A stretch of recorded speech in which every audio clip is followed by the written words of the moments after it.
Salut à toutes et à tous, très heureux de vous retrouver dans Vidéo Club, aujourd'hui pour une nouvelle critique du film Evil Dead Burn. Vous savez que je suis très attaché à cette saga d'Evil Dead, notamment les premiers films de Sam Raimi qui me touchent énormément, voilà, que j'ai vu assez jeune, et notamment lorsque j'allais en Vidéo Club, que je voyais effectivement la jaquette, voilà, c'est ce genre de jaquette qui intriguait forcément et qui nous donnait envie de voir le film. D'ailleurs, je pense que j'ai découvert le premier film d'Evil Dead avec le 2. En fait, voilà, c'est avec le 2 parce que la jaquette était tellement incroyable que du coup, bah voilà, c'est par ce 2 que j'ai commencé. J'ai la chance, l'extrême chance, d'avoir reçu en cadeau à mon anniversaire l'affiche du 2 qui se trouve juste ici. Je vous ai fait une petite vidéo que je vous mettrai en même temps que je parle. Voilà, et cette affiche, j'adore cette affiche, voilà, elle est incroyable pour moi. C'était une sorte de Graal dans mes affiches. Et je remercie Thomas à la tête qui a organisé tout ça et qui a pu trouver cette affiche. Mon ami Thomas, voilà. Et puis je remercie tous les autres, tous mes amis d'enfance qui ont participé évidemment au coup de cette affiche parce que voilà, je pense qu'elle n'est pas donnée cette affiche-là. Et j'ai eu également d'autres affiches, notamment une Freddy aussi qui est absolument magnifique. Et puis d'autres choses aussi. Et voilà, ma compagne m'a offert quelque chose. Mais ça, je vous montrerai ça dans une autre vidéo dédiée au laserdisc. J'ai eu un Graal en laserdisc. Voilà, une pièce absolument splendide. Je vous montrerai ça la prochaine fois. En tout cas, on va revenir à nos moutons, en l'occurrence ici, avec Evil Dead Burn. Donc, installez-vous confortablement. On est parti.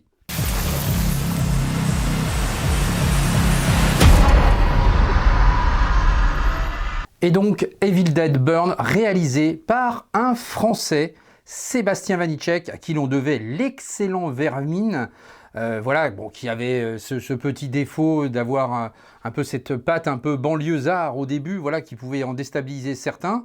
Comment t'as fait pour pécho ça?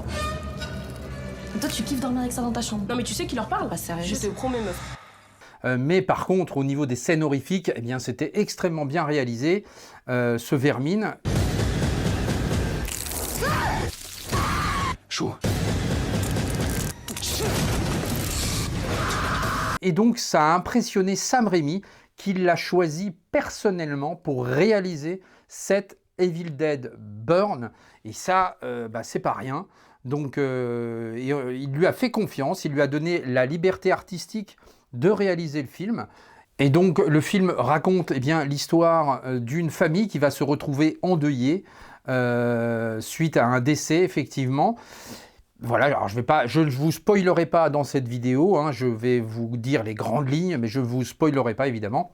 Donc voilà, la famille va se retrouver endeuillée, ils vont se retrouver effectivement dans un lieu dans les bois pour rendre un dernier hommage à ce défunt disparu. Alors, évidemment, alors c'est marrant parce qu'en fait, le film va chercher quand même beaucoup de clins d'œil au film originel qu'est Evil Dead, voilà, avec la cabane dans les bois, avec quelques plans comme ça que Sébastien Vanitschek va distiller ici et là. Il y aura des petits clins d'œil, des petites références, évidemment, aux anciens Evil Dead, ça c'est très très bien fait. Et la réalisation de Sébastien Vanitschek, je dois dire, est extrêmement efficace, avec de bonnes idées de mise en scène, une photographie assez particulière, avec des teintes assez grisâtres, sombres comme ça. Voilà, une vraie identité visuelle pour le film, j'ai trouvé. Donc de ce point de vue, c'est bien réalisé, pas de problème avec ça. Alors, il faut être prévenu tout de suite, c'est un film ultra violent. J'ai envie de dire peut-être trop violent. Peut-être trop violent par rapport à ce que représente Evil Dead. Alors, j'ai vu tous les Evil Dead, je précise, sauf un, je ne sais pas pourquoi, mais je ne l'ai pas encore vu, Evil Dead Rise, que je n'ai pas encore découvert. Et pourtant, il y a un clin d'œil, une référence à Evil Dead Burn, je ne vous dirai pas pourquoi ni comment, mais voilà. Restez bien à la fin du générique, vous y découvrirez des choses. Voilà, donc cet Evil Dead Rise, voilà, je ne l'ai pas encore vu, donc je le précise dans la vidéo. Pas pour autant, j'ai vu quelques images, etc. Donc je sais très bien qu'il y a des références à cela. Mais c'est surtout les références au premier Evil Dead, moi, qui m'ont marqué. Et on sent l'amour de Sébastien Vanitschek de vouloir respecter l'univers d'Evil Dead. Et de ce point de vue, effectivement, c'est bien réalisé. My grandfather believed the devil would return if anyone read from the Book of the Dead. Donc il y a des scènes effectivement donc très gore, comme je vous le disais, particulièrement inventives au niveau de la mise en scène de Sébastien Vanitschek. Une tension permanente qui ne retombe quasiment jamais.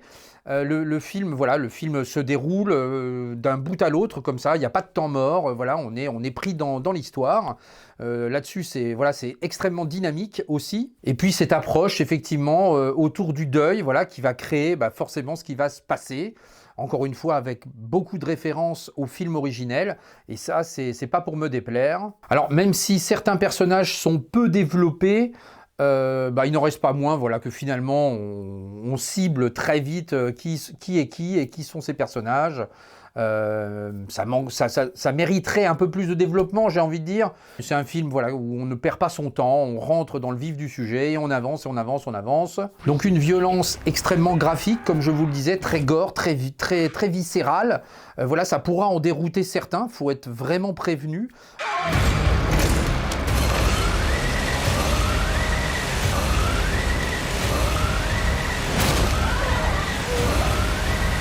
Notamment pour les jeunes spectateurs, là, faut quand même faire attention, parce que ça n'y va pas de main morte, clairement.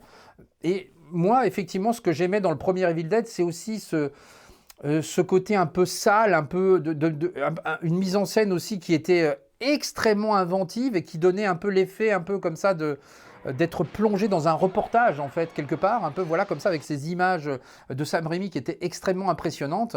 Et ça, on perd un peu ce truc-là, je trouve, malgré que Sébastien Vanitschek veuille rendre hommage au premier film d'Evil Dead, mais on perd ce côté un peu artisanal, j'ai envie de dire.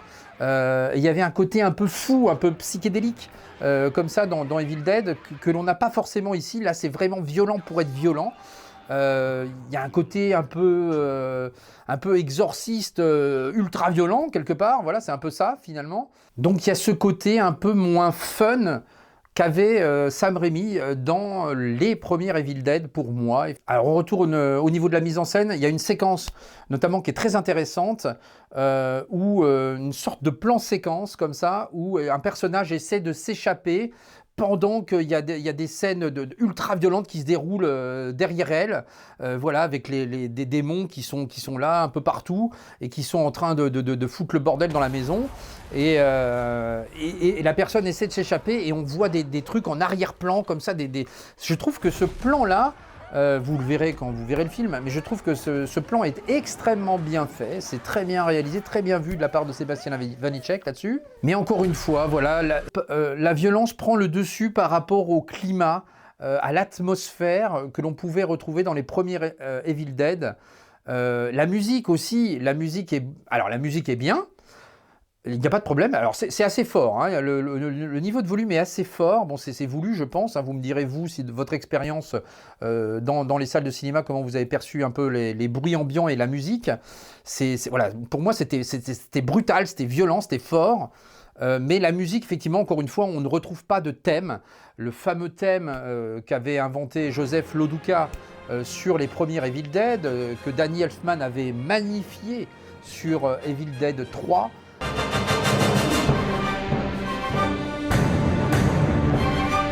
C'était absolument splendide et ça, on n'a plus de thème, malheureusement. On a une musique qui est assez marquante néanmoins sur certains passages, mais il n'y a plus de thème. Donc ça, c'est un petit peu dommage aussi, ça, quelque part. En parlant de la musique, on retrouve aussi une petite French touch, j'ai envie de dire, et ça, c'est vrai que c'est bien vu de la part de Sébastien Vanitschek. Et puis, il y a peut-être aussi un peu trop de jumpscares, et trop de jumpscares tue les jumpscares, j'ai envie de dire. C'est un film qui ne réinvente pas la roue, comme on dit. À contrario, par exemple, des frères Philippou, qui nous avaient totalement conquis avec un film comme La Main. I like you. You're not gonna stop.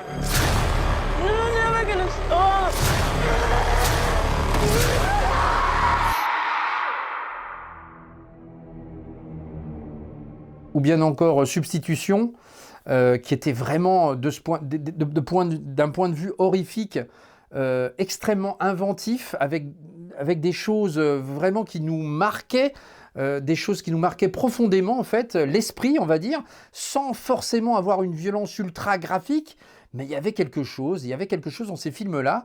Et là, Sébastien Vanitschek prend un peu à rebours ce truc-là, et pour aller vraiment dans la violence. Alors ça, c'est un petit peu dommage. Voilà, il y a des films, en fait, qui réinventent un peu l'horreur, et qui sont excellents, comme Obsession, par exemple, cette année. Je t'aime. Je t'aime. Je t'aime. Je t'aime. Ou comme Backroom également, que l'on a vu. J'ai pas eu le temps d'en faire une critique, mais voilà, c'est excellent, Backroom. Suivez mes instructions. Clark, c'est quoi ça? C'est ce que j'essaie de découvrir. Je passe toutes mes nuits ici depuis que j'ai trouvé cet endroit et j'avais encore jamais vu ces salles. On va y aller doucement. Oh putain. Remontez-moi, allez!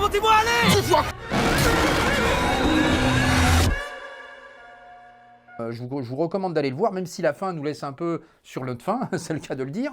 Mais et d'ailleurs, je crois qu'il va y avoir, le film va ressortir avec une nouvelle, avec des scènes ajoutées à la fin. En juillet, je crois que j'ai entendu dire ça, je ne sais pas si...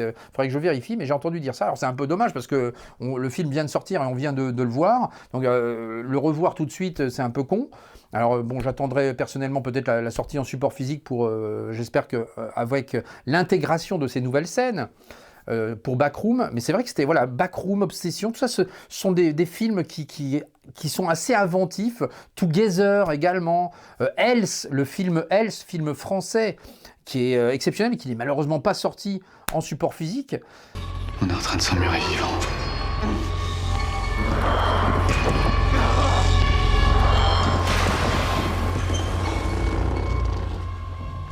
Ne retourne pas.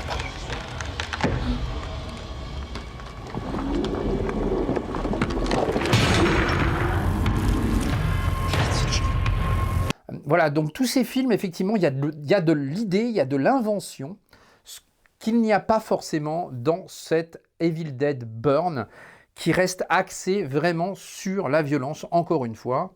Alors après, c'est un Français qui réalise cet Evil Dead Burn, et ça, il faut quand même le saluer, parce que voilà, on a des talents en France, et des talents qui sont remarqués aux États-Unis, de l'autre côté de la Manche, et ben voilà, et ils sont très bien exploités, comme Alexandre Aja, je pense notamment à Alexandre Aja aussi, avec des films vraiment très pertinents et très percutants. Il faut saluer effectivement le talent de Sébastien Vanitschek, même si, encore une fois, la mise en scène est efficace, le film est dynamique. Il y a quand même effectivement du point positif, même si, voilà, comme je vous le disais, il y a des points où je ne suis pas forcément à fond sur cette Evil Dead Burn.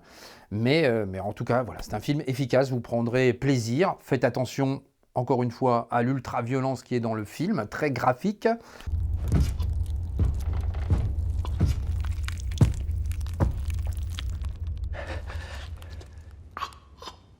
Mais en tout cas, voilà, on passe quand même un moment assez flippant sur ce film. Il y a des petites séquences, c'est pas vraiment un spoiler, mais bon voilà. Il y a des petits clins d'œil au film de Sam Raimi, je pense notamment au personnage de la grand-mère, pour ceux qui ont vu Jusqu'en Enfer. Voilà, il y a ce petit clin d'œil qui est fait. C'est ma perception, hein, après peut-être que je me plante, hein, mais voilà, j'ai perçu un peu ce truc-là. On sent que Sébastien Vanitschek, effectivement, voulait rendre hommage un peu au cinéma de Sam Raimi, et voilà, ça se sent hein, dans le film, clairement. Et ce qui manque aussi à ce film Devil Dead Burn, c'est aussi peut-être une actrice ou un acteur charismatique. L'actrice est très bien, il n'y a pas de problème, mais c'est vrai que Bruce Campbell avait cette identité forte dans les premiers Evil Dead, et ces premiers Evil Dead reposent aussi sur le charisme de Bruce Campbell, qui est absolument exceptionnel, qui produit aussi en compagnie de Sam Raimi tous les Evil Dead plus récents d'ailleurs, donc il est toujours attaché à ça. On aurait aimé aussi un petit clin d'œil de Bruce Campbell dedans. Ça serait intéressant qu'il eût participé à cela. Ce n'est pas le cas, à moins que j'ai loupé des trucs, mais en tout cas je ne l'ai pas vu. En conclusion, cet Evil Dead Burn, même s'il ne réinvente pas la roue, au niveau de l'horreur, j'entends, respecte en tout cas la saga Evil Dead, apporte une nouvelle patte graphique, notamment avec cette ultra-violence engendrée par Sébastien Vanitschek. Voilà, le réalisateur français, je le rappelle, qui produit quand même une bonne fournée au niveau de cet Evil Dead, qu'il est intéressant d'aller voir, je pense, avec donc une vision plus sombre, plus viscérale, qu'il apporte là à la saga Evil Dead. Donc en 3 mots, intense, brutal et maîtrisé, voilà, pour cet Evil Dead Burn.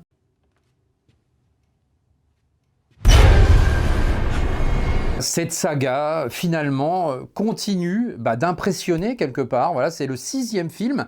Et je rappelle qu'un 7e film est déjà en préparation, qui arrivera, je crois, en 2028, toujours produit par Sam Raimi. Cette saga continue, finalement, d'exister d'une bonne manière, j'ai envie de dire, mais peut-être, serait-il temps d'arrêter de tirer sur la corde, parce qu'au bout d'un moment, peut-être qu'effectivement, voilà, on en aura un peu marre. Je ne sais pas. Vous me direz dans les commentaires ce que vous en pensez. Moi, c'est vrai, je reste attaché, encore une fois, au premier Evil Dead, qui sont pour moi les meilleurs, effectivement, le 1, le 2 et même le 3, que j'ai beaucoup aimé aussi, dans un tout autre registre, et toujours réalisé par Sam Raimi. Voilà, celui de 2013 était assez efficace également.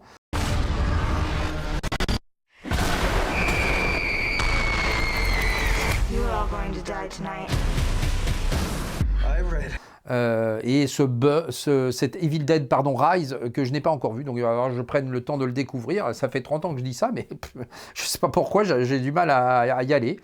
En tout cas, voilà, là je voulais quand même m'intéresser à Sébastien Vanitschek, parce qu'il m'avait quand même impressionné au niveau de ses scènes horrifiques dans Vermine. D'ailleurs, petit clin d'œil également, je vous dis pas pourquoi, mais bon, il y a un petit clin d'œil également à son film Vermine.